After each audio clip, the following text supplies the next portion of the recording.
Even though the automotive marketplace is a bit crazy right now, there are still some great deals to be found out there. You have to stick with something used, but vehicular greatness is possible, I promise you. Still, don't just dive in with no knowledge of what you're getting into. You need to arm yourself with some research. To that end, here are 5 things to avoid when buying a cheap car. First off, don't be fooled into the trap of buying something that was once expensive just because it's now inexpensive. Yes, there are lots of affordable BMWs, Benzes, Land Rovers, and more. There's a reason they're cheap though. 2 really.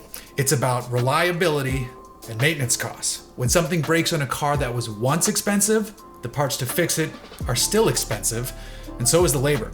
You could spend more on parts than you did to actually buy the entire car.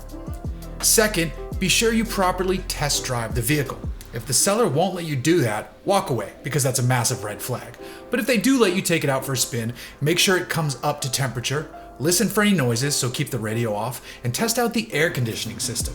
Park the car somewhere running where you can safely walk around it and look for anything leaking or squeaking. Third, don't ever sign up for one of those insane loans that promise ultra low payments. The terms are terrible, and if you miss one payment, your rate will skyrocket and you'll be in over your head so quickly. With a good cheap car, if you can pay cash, that's the best way to do it.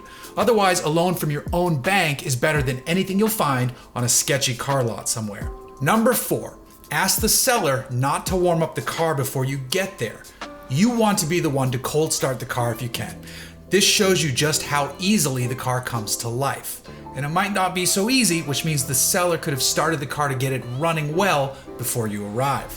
Check the hood for heat and lift the hood to really check. Don't burn your hand or anything, but make sure you're checking out a car that hasn't already gotten up to its proper operating temperature. Finally, number 5, you don't have to do this alone. You likely have a friend that's quite mechanically inclined and probably would love to help you go find a new cheap car. Bring them with you. They can help you spot things you might otherwise have missed. So there you have it. Remember these 5 simple bits of advice and it could help you find a quality used car for short money. Good luck and happy hunting.